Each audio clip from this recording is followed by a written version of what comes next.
Hey everyone, and thanks for tuning in to Toys, the Universe, and Everything's review of Shark Attack for the Atari 2600. If you've never heard of Shark Attack, you can thank my twins, because for the last few weeks I've been constantly assaulted by a shark ball upside my head when I least expect it, and bitten by a shark on a stick every time I've gone through Walmart's toy department. Which made me think, is anything scarier than toddlers on a shark fix? No. But Apollo's Shark Attack for the 2600 comes close. In Shark Attack, you're a diver looking for undersea treasure while trying to avoid a shark that actually looks like a shark, and the Loch Ness Monster, which looks like a piece of pink coral out of a fish tank. You have 4 warp tunnels, one in each corner of the map, and a shark cage in the middle where you must drop off your treasure periodically.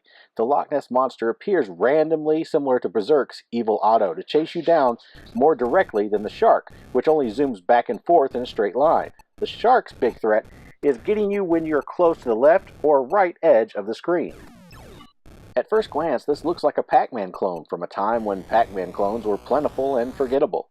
You're in a maze, avoiding chasing monsters, picking up little white dots. The kelp maze even resembles a Pac-Man style maze. However, this game shares just as much DNA with the Resident Evil series and other horror genre games as it does Pac-Man. Much like other horror games, your mobility is limited, and you get a feeling of limited helplessness when you play this game. You get hung on the kelp a lot.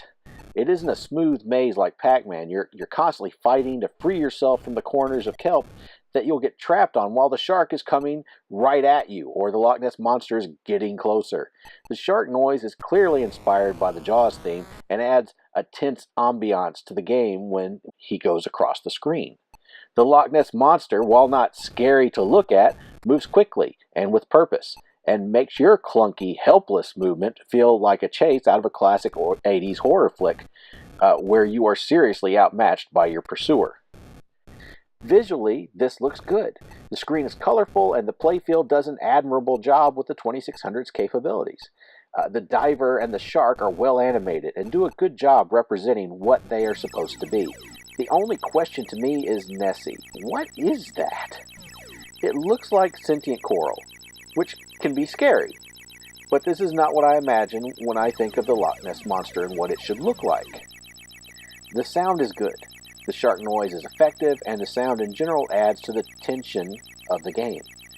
The controls almost ruined the game for me. My first play of this, I thought, wow, how broken is this? You get stuck on almost every corner in this game. Then my well duh moment happened, and that's when I got it.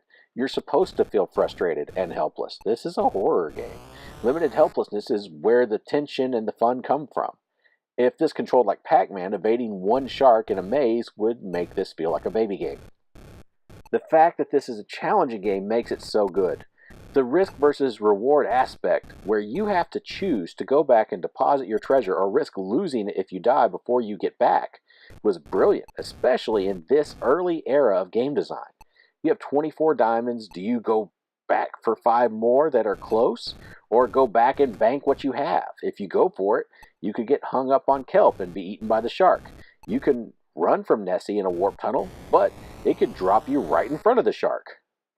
This game isn't for everybody. Some will be turned off by the sticky maze walls, but I like this game a lot. I didn't think I would. It's been sitting in my collection unplayed for years, but I'm really glad I pulled it out and gave it a shot. It's a smarter buy, definitely, than picking up a shark ball for your kids. And it costs about the same.